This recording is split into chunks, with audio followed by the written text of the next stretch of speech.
कई लोग कहते हैं कि महाराज जी जीवन का पता नहीं, अचानक मृत्यु आती है, और आप कहते हो अंतिम समय भगवान का नाम मुख से निकल जाए तो कल्याण हो जाता है।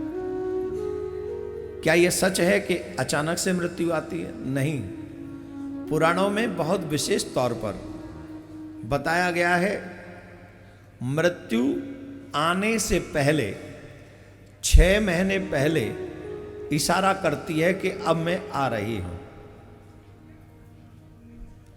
व्यक्ति के शरीर के निर्माण में 9 महीने लगते हैं। कितने? शरीर के निर्माण में 9 महीने लगते हैं और डिस्ट्रॉय में 6 महीने,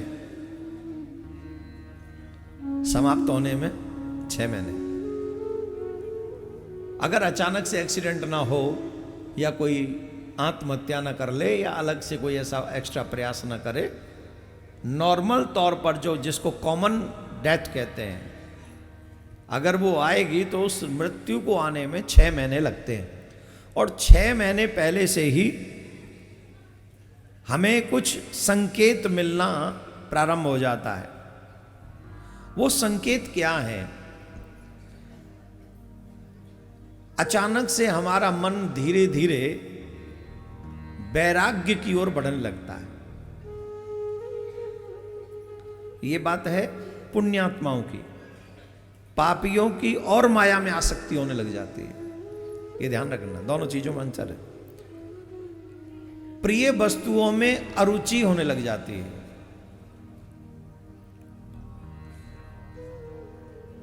जो धार्मिक लोग होते हैं उनकी पूजा में और आसक्ति बढ़ जाती है। जीवन में पुराने लोगों की बहुत याद आने लग जाती है।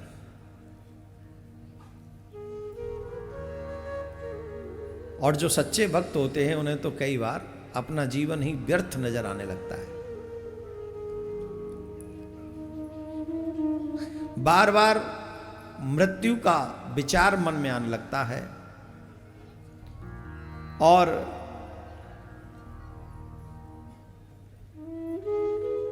दक्षिण दिशा की ओर आकर्षण बढ़ने लगता है। मृत्यु से 1 महीना से 15 दिन पहले शरीर जल्दी थकने लग जाता है।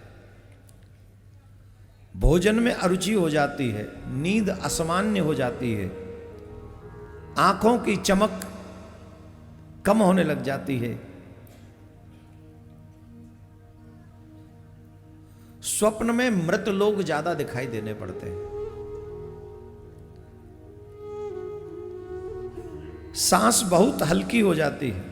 मृत्यु से 24 घंटे से 3 दिन पहले, 6 महीने, फिर 1 महीने से 15 दिन और अब 3 दिन से 24 घंटा।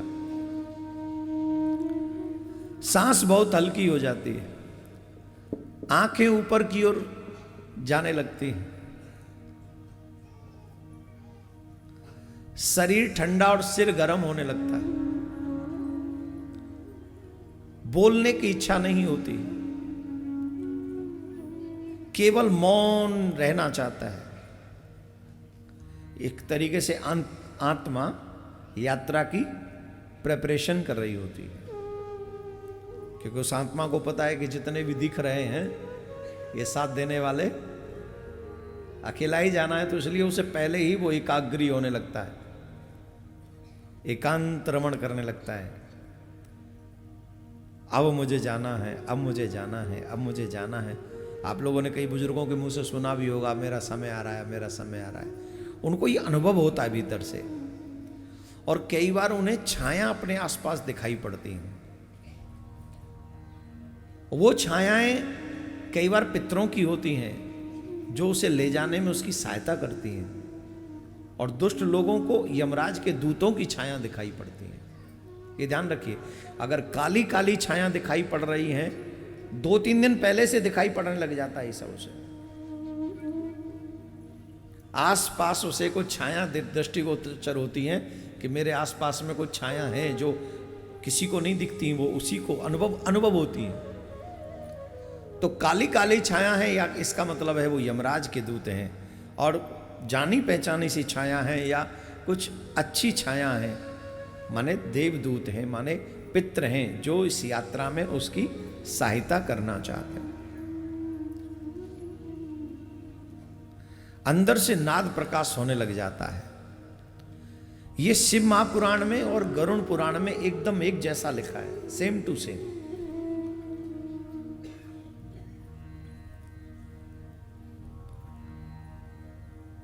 और भी बहुत सारी चीजें लिखी हैं।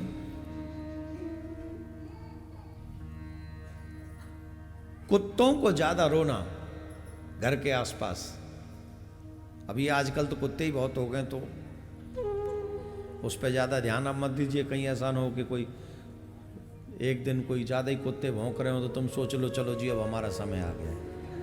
हाँ, और पता चले अटैक पड़ जाए और तुम समय से पहले ही।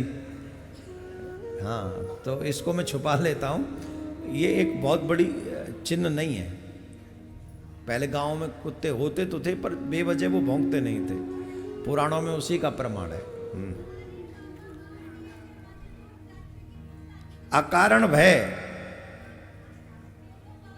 आना, इन सब विषयों को, ये मृत्यु से पहले जो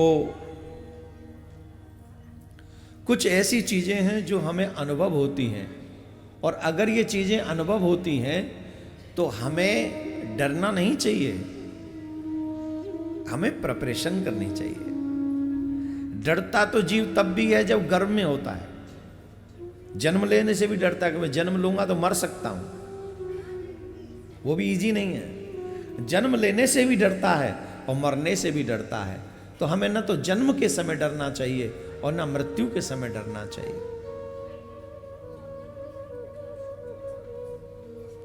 जब भगवान अवसर दे दे,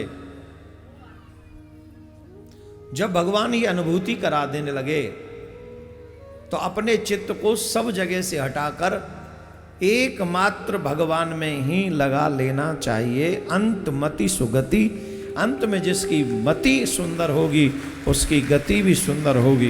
राधे राधे।